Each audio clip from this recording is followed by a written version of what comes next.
دنیا خواب و خیال ہے، جو اس مسئلے کو سمجھ جائے وہ راز ہائے طریقت حاصل کر لے گا۔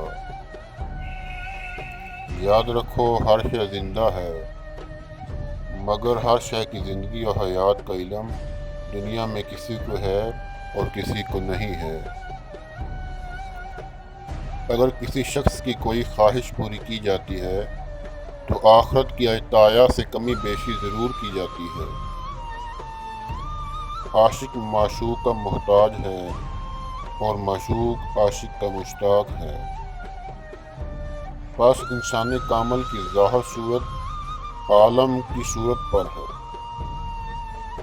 میرا ایمان اور اقرار ہے کہ قبر میں فرشتوں کا سوال کرنا حق ہے، عذاب قبر حق ہے، اجساد کا قبور سے اٹھائے جانا حق ہے، اللہ تعالیٰ کے حضور پیش ہونا حق ہے، حوض بھی حق ہے اور میزان بھی حق ہے، اعمال ناموں کا اڑنا، پل صراط، جنت اور دوزخ بھی حق ہے، ایک گروہ کا جنت میں آنا اور دوسرے کا جہنم میں جانا بھی حق ہے۔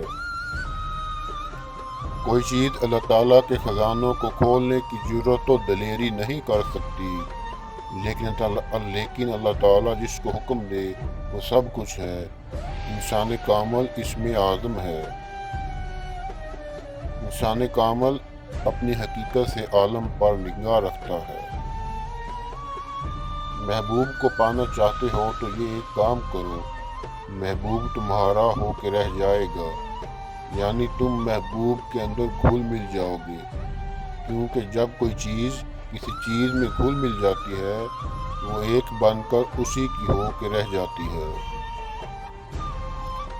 جس زبان سے آپ کی بات نہ نکلے تو خاموشی بہتر ہے، اور جس چیز سے آپ کی یاد نہ آئے اس کو بھول جانا اچھا ہے۔ ہر کام کو سمجھتے رہو اور ہوشیار رہو کہ کام کیا ہے اور کرنے والا کون ہے۔ جب کام کی ابتدا اللہ تعالیٰ کے نام سے ہوتی ہے تو کہنا چاہیے کہ کام کرنے والا تمام کاموں میں حاضر اور خبردار ہے۔